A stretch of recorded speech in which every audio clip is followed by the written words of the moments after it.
Bonjour les enfants, bonjour les parents. Comment vous sentez-vous aujourd'hui?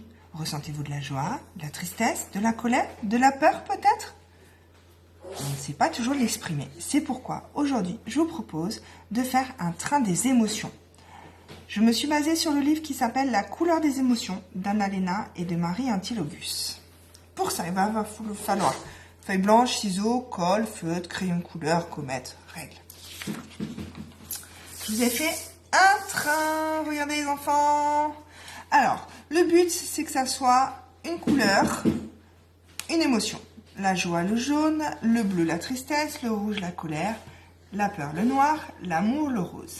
Si vous trouvez qu'il y en a trop et que c'est un peu trop compliqué pour votre enfant, vous pouvez en défaire. Juste la joie, la tristesse, peut-être la colère aussi.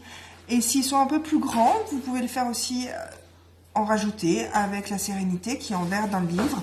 Ou alors par exemple la jalousie. J'ai tout fait au crayon, mais vous pouvez faire avec les feutres ou les gommettes ou la laine, comme votre enfant le souhaite. Montrez-lui les gabarits, montrez-lui le train en entier pour voir en fait le résultat final. Par contre, laissez-le faire. S'il veut mettre les roues au niveau des fenêtres, ce n'est pas grave. Juste un wagon, un sentiment. Après le reste, c'est pas grave. Un train qui n'est pas parfait pour vous est un train parfait pour votre enfant. Pour que justement, si les mots ne sortent pas, c'est le but du train. Donc mettez une petite photo avec du scotch derrière pour que l'enfant puisse mettre sa photo sur le sentiment qu'il ressent.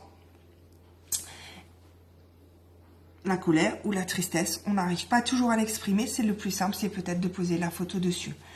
Surtout, après, parlez-lui-en, une fois que la colère et que la tristesse est un peu passée, une fois que vous avez vu qu'il a exprimé ce sentiment-là, surtout, n'oubliez pas d'en parler avec lui.